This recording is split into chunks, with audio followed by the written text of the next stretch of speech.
ফিরতে না পেরে দিনের পর দিন অপমানিত হচ্ছি। আর ফিরতে হবে না। আর ইশারা মার ছক্কা সাকসেস হইতো। সাকসেস আমাদের হাতের মুঠোয়। আর আপনাকে ছক্কা মারতে হবে। এবার বাউন্ডারিটার কথা শোনো।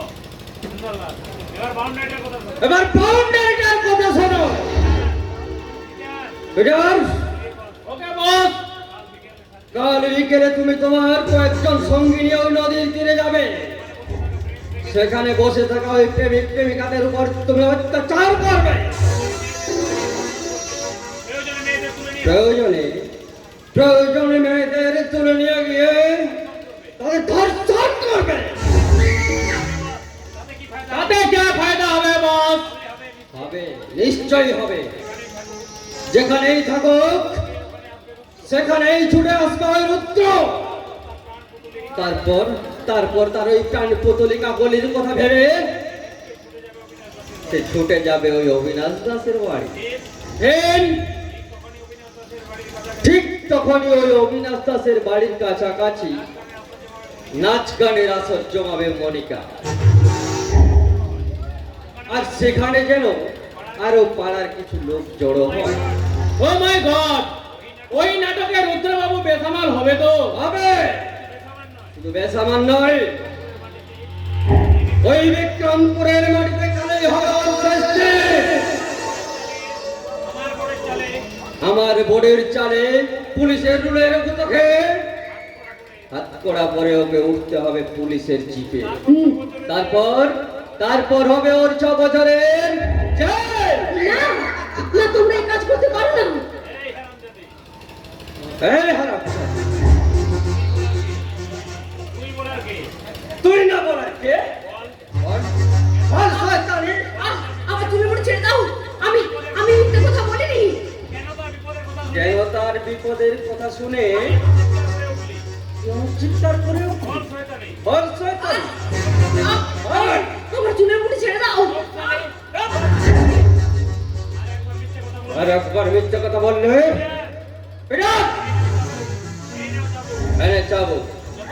যতক্ষণ না সত্যি কথা বলবে তুই চাবুক চালিয়ে যাবে। ওকে বস।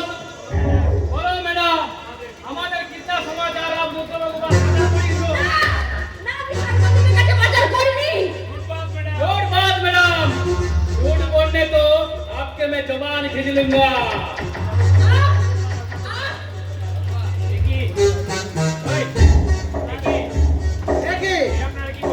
আপনারা কি করছেন? এই স্বাধীন দেশের নাগরিককে এইভাবে ঘরের মধ্যে ফেলে বেড়াচ্ছেন। অপরাধ করলে সাজা তো পেতেই হবে দারোগা বাবু। আইন হাতে তুলে নেওয়ার কোনো অধিকার আপনাদের নেই।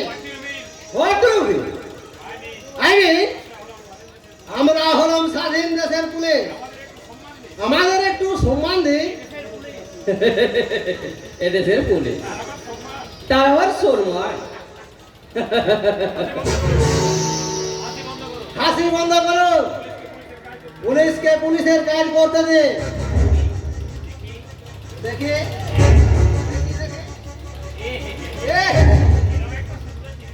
এইভাবে একটা সুন্দর আপনারা একবারে রক্তাক্ত করে দিয়েছে। দারোগা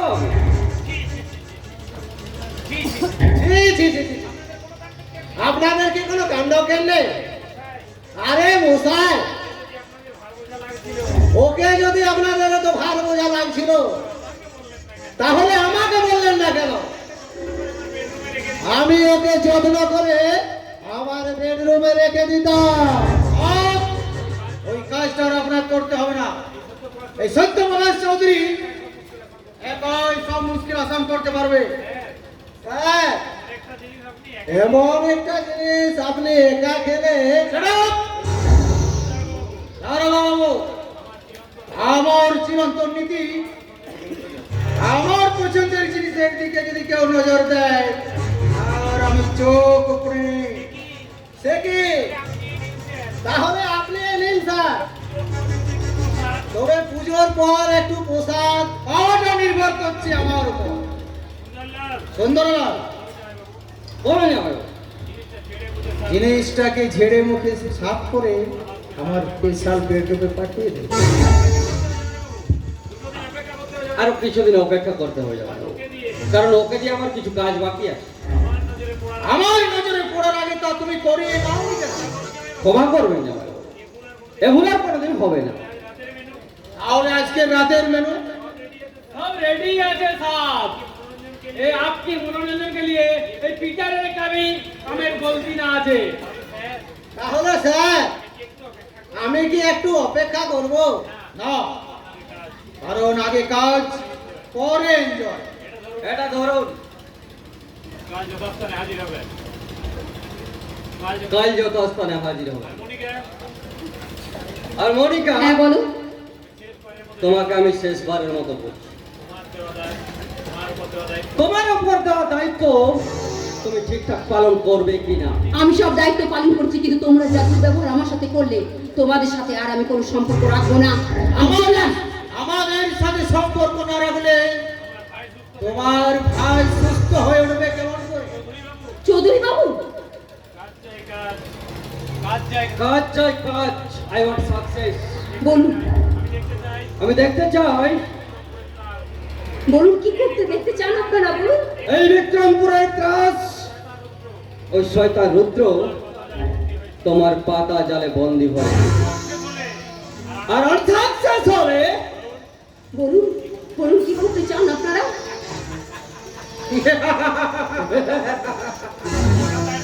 কলকাতায় টাকা পাঠানো তো বন্ধ হবে, এই সঙ্গে তোমার ভাইয়ের শরীর থেকে রক্ত, স্রাইন আর অক্সিজেনের নলগুলো সব কেটে দেওয়া।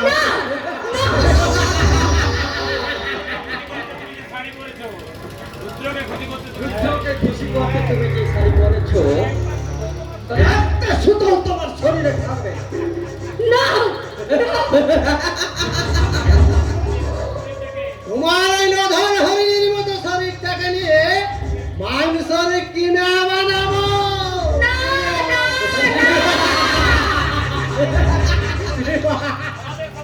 আমাদের সাথে বেইমানি করলে তুই লাশ বনে যাবি, লাশ। না, সুন্দর লাল। আর তোমার এই গণধর্ষণ করে লাশটাকে কর্পূরবন্দি করে নিয়ে যাবো কলকাতা। সেখানে তোমাদের দুই ভাই বোনের লাশ একসাথে দাহ করা হবে। সুন্দর লাল। Yes! আমার ওপরটা যতটা সুন্দর, ভেতরটা ঠিক ততটাই রক্তাক্ত লাল। দুয়ে মিলে আমি সুন্দর লাল। এখন আমাদের সকলের বুকে যে কামনার আগুন তুমি জ্বালিয়েছো, তাও থেকে মুক্তির উপায় একমাত্র তোমার হাতে রুদ্র। নইলে তোমার শেষ পরিণতি আপ্ত নরকের চেয়েও ভয়ঙ্কর।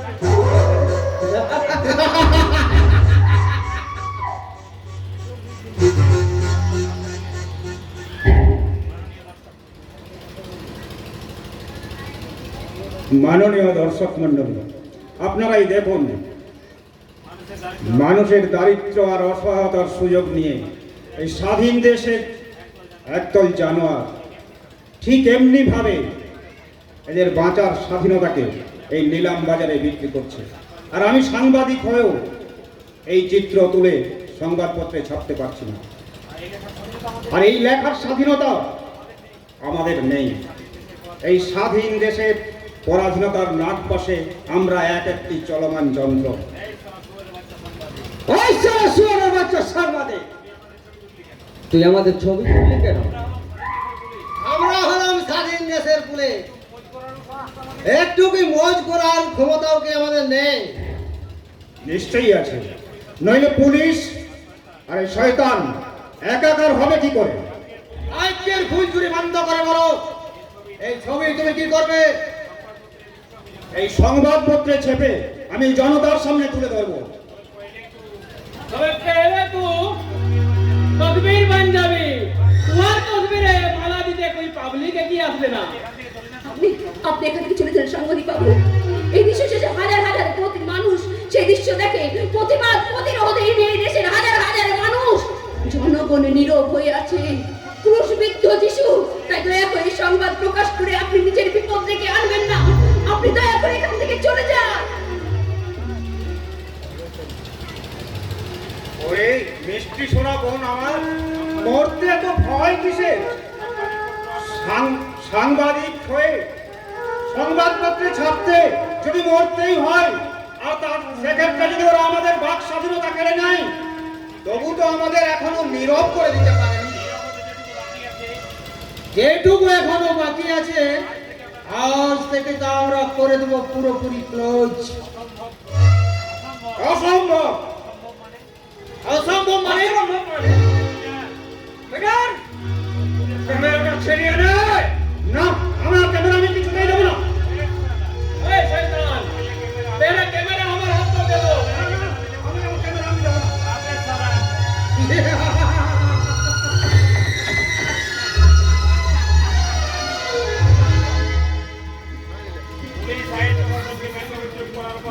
পুলিশ আইন প্রশাসনকে ব্যঙ্গভদ্রক করার অপরাধে আমি আপনাকে অ্যারেস্ট করলাম। দারোগাবু, Bhaskar babu, you are under arrest. দারোগাবু, ফর নাথিং। এই উটকো ঝামেলার মধ্যে নিজেকে জড়াচ্ছেন কেন? কারণ আপনাদের যোগ বিয়োগের খাতায় ওর নামটা ওঠার আগে আমি আমার বেহিসাবি খাতায় ওর নামটা তুলে দিলাম।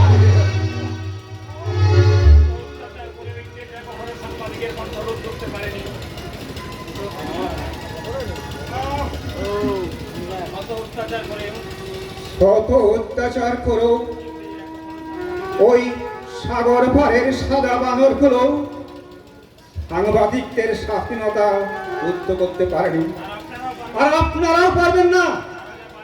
তারা তারা পারে রে, আমরা তা পারে। তবে এই দেখ শালা, আপনারা কিছু করবেন না। না না, আপনারা কিছু করবেন না। আপনারা কিছু করবেন না। ওদিকে নয়, তুই নিজের চিন্তা কর। তুই তোর নিজের চিন্তা কর। শোনো,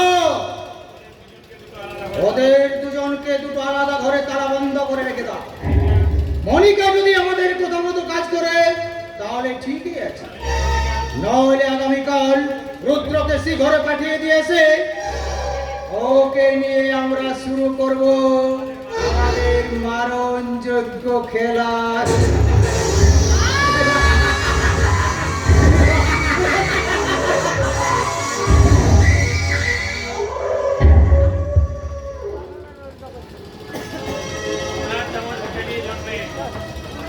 সোনার চামচ মুখে নিয়ে জন্মে, বাবা লাখ লাখ টাকা গদির উপর বসে ওরকম জ্ঞানের বাণী আমিও কোপচাতে পারি।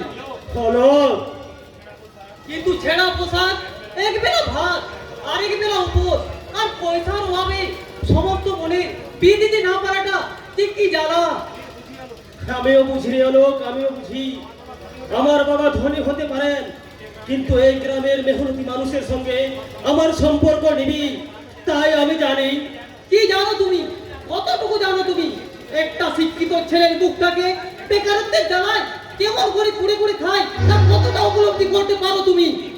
এই ঘৃণধরা সমাজে টিকে থাকতে গেলে অভাব, অনটন, জ্বালা, যন্ত্রণা এগুলো তো থাকবে। তাই বলে তুমি অন্যায়ের সঙ্গে হাত মিলিয়ে অন্যায় নয় বলতে চাও? তুমি কি ভুলে গেছো আমার বাবার অন্যায় অত্যাচারের কথা? না না, ভুলিনি চন্দ্র, তবু ওদের সঙ্গে তোমায় চলতেই হবে। ওদের কেন? ওদের কাছে তুমি কি আশা করো? একটা চাকরি, যে কোনো একটা চাকরি। কে দেবে? আমার ওই শকুনি বাবা সুন্দরলাল। হ্যাঁ হ্যাঁ, তিনি আমাকে কথা দিয়েছেন আমাদের জমিতে মদের কারখানা হলে। হলো, তুমি আমার মামাকে কতটুকু চেনো? তুমি কি জানো আমার মামা মিথ্যা কথায় কয়ে প্লসের গুরুদেব, সে সাপের চেয়েও ভয় আর বাঘের চেয়েও হিংস্র। তা হলো আমি পিছিয়ে আসবো না, যে কোনো উপায়ে একটা চাকরি আমার চাই।